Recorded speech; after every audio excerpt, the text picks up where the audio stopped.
Let's push forward into another week of our 4.5 year verse-by-verse journey through all of God's inspired word by opening to the book of Matthew, chapter number 5, where we will begin with verse 27 in just one moment. This section is what is referred to widely as the Sermon on the Mount. Jesus gave this address, which actually includes some interaction with people in the crowd, as we will discover later, at the beginning of his second year of ministry, while he was seated on the southern slope of a hill rising up from the north coast of the Sea of Galilee, a hill that rises above Capernaum and Bethsaida, Galilee. All of this is within just a few miles of each other. Jesus had gone up and prayed all night at the top of this hill, and in the morning he called for his larger group of disciples and designated out of them 12 men to become his apostles, those that will be involved in the establishment of the church later. They don't understand that as being the case. Right now, they just consider themselves to be the top echelon of the coming kingdom of the Messiah. And Jesus is, of course, that Messiah. After he designates the 12, he comes down to a little level spot on the side of the hill, which I think is just partway down toward the seashore. And there he sits down and begins to teach, as he's been doing already to large crowds of people. He begins with his Beatitudes, which is an attitude adjustment, if you will. He wants the people to understand that bad situations now, bad circumstances now should not change the need all of us have for a good relationship with God and with each other. And so we should consider ourselves blessed by God when we're in right relationship with God and with other people. Now, after he finishes with the Beatitudes and warns people that will live up to this standard that he's giving them, that they're going to get bad reaction to that. And they should just count that as a joyful thing, because that's the way righteous people in the past have been treated. Then he gives what I consider to be the core thematic part of this whole sermon. And that is, unless your righteousness surpasses that of the scribes and the Pharisees, who were considered to be the religious conservatives, the exemplary people in Jewish religious society. Jesus says, unless you do a better job at true faithful relationship than they have, you will not enter into the kingdom of heaven, or to the kingdom of God, the messianic, eternal kingdom. He then proceeds to give them examples of this. And the examples take this form almost always. You have heard that it was said of old, and then he launches into something from the Old Testament writings, but always something that the Pharisees have been teaching about, and they've given their own little twist to it. One of those was the Pharisees believed it was perfectly appropriate to have very angry attitudes toward people that you didn't like.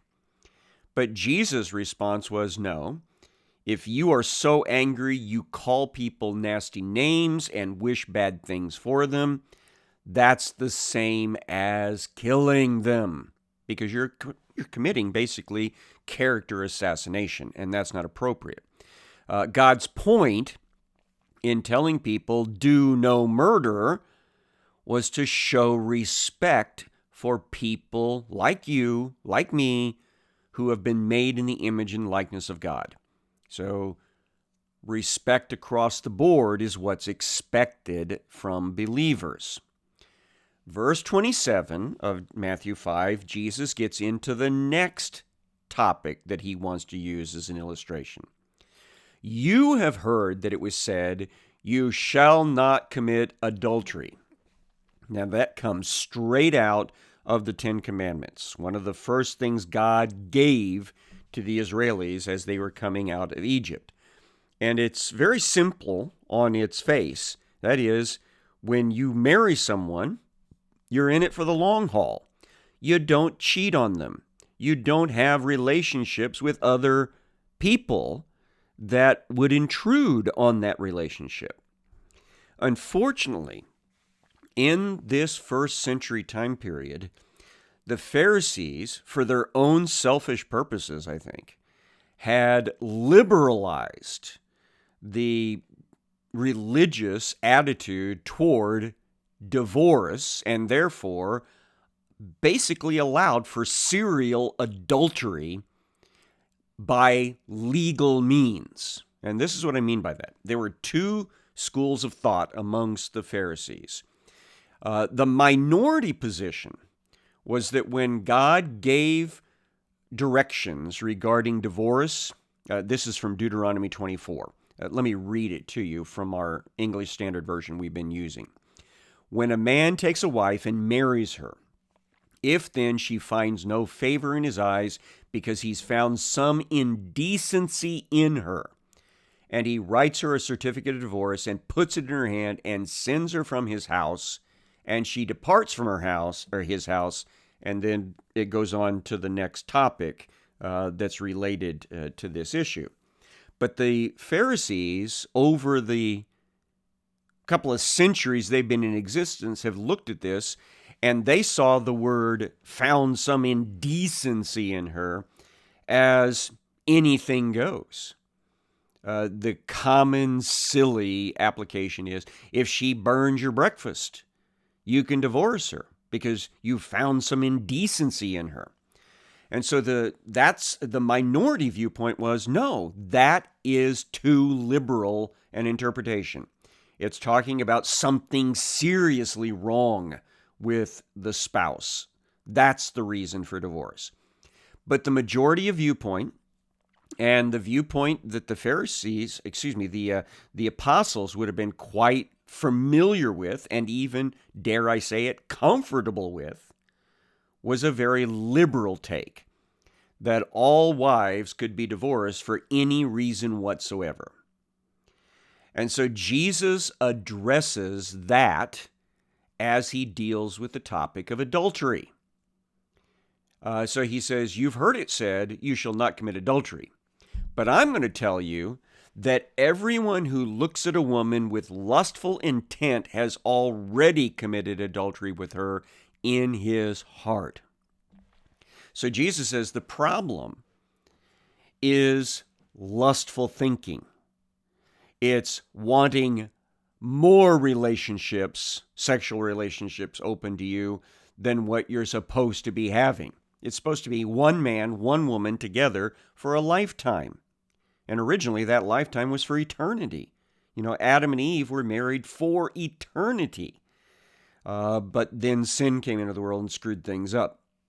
So Jesus says, if you guys, because it's mostly going to be men that he's addressing in this crowd, if you guys look at another woman that is not your wife and you think in your head all about having sex with her, that is adulterous. You are not supposed to be having those sorts of thoughts go through your head. Now, we need to make a distinction here that I think Martin Luther addressed when he was talking about this topic. We're not talking about fleeting thoughts, little physical reactions that men and women can have in day-by-day interactions with people of the opposite gender. Martin Luther said this. He says, you can't stop the birds from flying over your head, but you don't have to let them nest in your beard. And he was applying it to this idea that, yes, it's likely that you're going to have some fleeting thoughts go through your head in your day-to-day interactions with people, but you don't have to keep dwelling on them and give them room in your heart. And so that's what Jesus is talking about here. You play around with that thinking process, you've got a problem. You got a problem with your relationship with God. This is the reason why pornography is such a dangerous aspect of our modern day society. It's been a problem in the past already. But now with modern technology, it is so readily available, it gives too many opportunities for people to be caught up in this adultery of the heart situation. Let's stress it again. The original intent of God is one man, one woman, together for a lifetime. No wanting any other relationships. No thinking about other relationships. No divorcing them so that you can move on to another relationship. Verse 29 of our Matthew 5 account, Jesus continues, if your right eye causes you to sin, tear it out, throw it away. It's better that you lose one of your members than that your whole body be thrown into hell. This is what we call hyperbole here. Jesus is not directing that when you have some sort of temptation of the eye, that you just rip it out by the roots. No, that would be the extreme solution. The better solution is quit looking where you shouldn't be looking. Quit thinking about things you shouldn't be thinking about. Remove yourself from the temptation situation. This is where accountability partners can be very helpful. When we know that we've got certain temptations, and it might be other temptations than this, when we know we have certain temptations, we stay out of the places where that temptation is strong. We stay away from those people that cause that temptation to be strong. And we call up our helpers to encourage us to stay strong in these times of temptation. Verse 30, if your right hand causes you to sin, cut it off, throw it away. It's better for you to lose one of your members than for the whole body to go into hell. Again, another reason why we know this is hyperbole is in the resurrection, in the transformation, we all get our brand new bodies. Any type of loss of limb that happened in this physical life, that's going to be reversed in the eternal body. So Jesus is just trying to get the folks listening to him to understand how serious temptations are, and especially temptations of a sexual nature.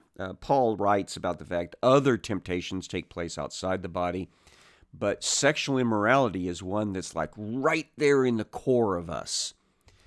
Now, still on the topic, though, of relationship between husbands and wives, Jesus says, verse 31, it was also said, whoever divorces his wife, let him give her a certificate of divorce. That's the passage I was just reading to you a moment ago from Deuteronomy chapter 24. Verse 32, I say to you, everyone who divorces his wife except on the ground of sexual immorality makes her commit adultery or adulterates her.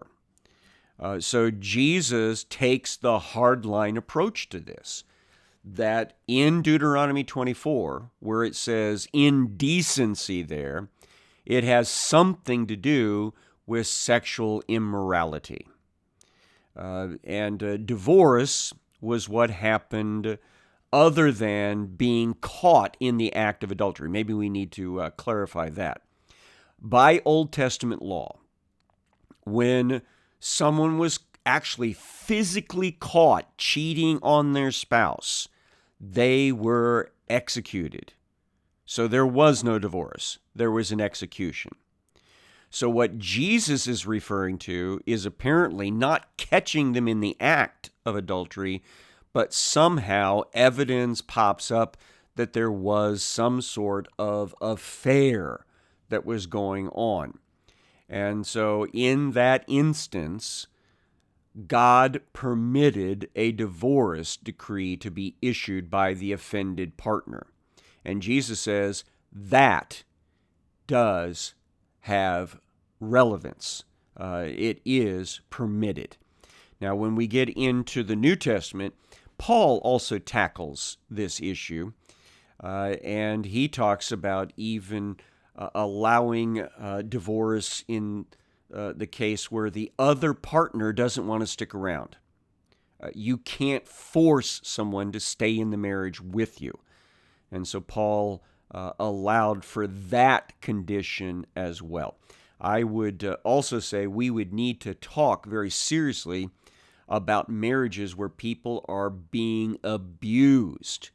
We need to have an authoritative third party step in and deal with that sort of stuff, because that is criminal behavior and dangerous. If a woman and her children as well need to be protected from that environment by being separated from that abusive person, so be it. We know that God's intent for marriage was for one man and one woman to be together as perfect partners for a lifetime, on the same page, living by the same standards. And when that can't be the case, then unfortunately, divorce sometimes does occur. Now, back into our text, it says, whoever marries a divorced woman commits adultery. So the idea is that once a marriage is broken up because of adultery, then that has long-ranging implications or impacts. It even affects future relationships. And so Jesus touches on all of those things here. And again, the emphasis is on the idea of relationship. God does not want divorce to come into the picture. It comes by sin because of bad choices. And sometimes a protection for the person who's been sinned against. But that was never God's plan. In later passages, Jesus will tell the Pharisees that this was not God's intention from the beginning, because his original intention was one man together with one woman for a lifetime. On to the next example that Jesus uses, verse 33 of Matthew 5. Again, you have heard that it was said to those of old, you shall not swear falsely, but shall perform to he who is, it's the divine name that's indicated here, what you have sworn. So in the Old Testament, you have in the Ten Commandments, you shall not take the name of the Lord your God in vain, which is a reference to making an oath in the name of he who is. And there are lots of other passages related to that idea, that when you offer testimony and you give an oath, you have to follow through with your oath, because it was made in the name of he who is. And so Jesus starts at that point, but he is aware that the Pharisees have been fiddle-faddling around with that original intent again, so that the Pharisees have been doing that stupid, immature game that a lot of us engaged in when we were younger, that you can protect yourself from such promises by allowing an exception that maybe the other person's not aware of. Let me illustrate. Those of you that are old enough, remember back when we were kids, somebody would say, "Do you promise?" And you'd say, "I promise." "Will you cross your heart?" "Yes, I cross my heart and hope to die." And then you break it.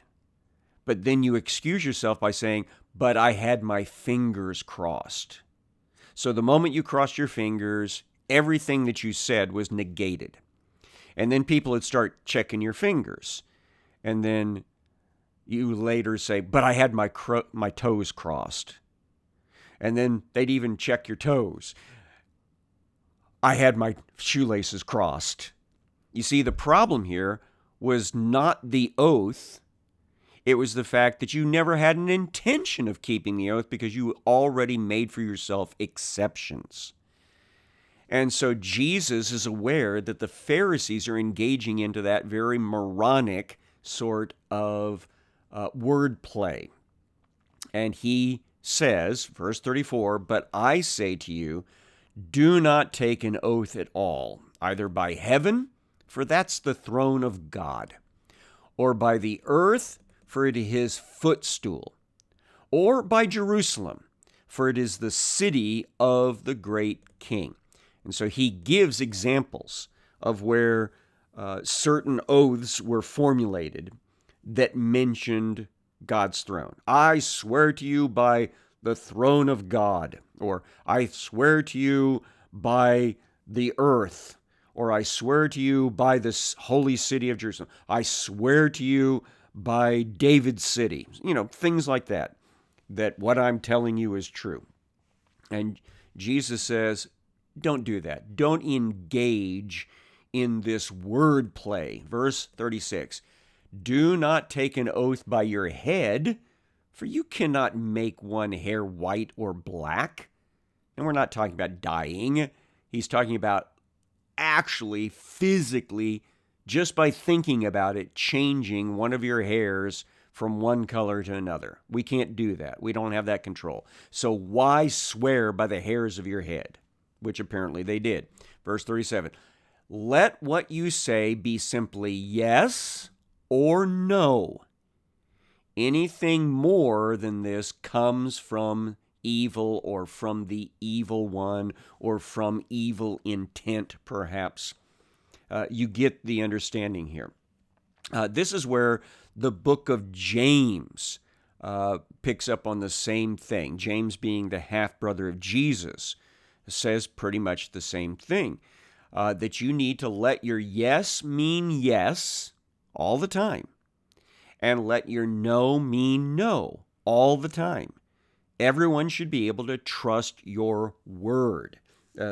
And you might have to say maybe every once in a while, or we will see, but the moment you say yes or no, that's the way it should be.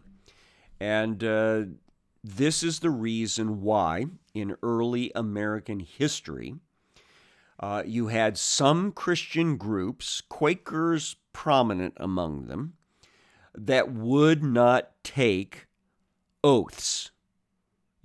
I swear by God, or I swear on the Bible that I will tell the truth, or I will do this, or I will do that. Instead, they would affirm it as yes or no. And so what is written into our early American history legal documents is an allowance for affirmation rather than oath-taking. When you go into the court of law, when you go into the military, the same thing exists. I know because the first time I went to the military, straight out of high school, I took the normal standard oath. I swear to do this, that, and the other thing, so help me God. The second time I went back in the military, I had been studying this passage and had decided that really affirmation should be the better choice for a Christian. Let your yes mean yes and your no mean no. So the second time I went back in, I simply affirmed, yes, I will do all of these things that I'm saying I will do today. And I encourage Christians to take that sort of stand, since it's right here in Matthew 5. It's also in the book of James, and it seems to be the standard practice. But I do know there is a Christian teaching that goes all the way back to first century, that Jesus' main point here was to make sure you always kept your word. And so some Christian groups still allowed people to swear by the name of God, provided you kept your word. I can't quite come to that conclusion myself from Scripture, but I will certainly understand if you would agree with some of those that come from that. But all things being equal, Christians need to tell the truth. They need to mean what they say and don't try to manipulate and monkey with the language. Be open and honest and be a keeper of your word, because anything other than that is evil. It is wrong. It is sinful. Because God is a keeper of his word, we need to be keepers of our words. Matthew chapter 5, verse 38 is our next example. We'll just barely introduce it. You have heard that it was said, an eye for an eye and a tooth for a tooth. This is cited from Exodus 21, Leviticus 24. I think there's another passage. Let me see if I can find it. Yeah, Deuteronomy 19 mentions it as well.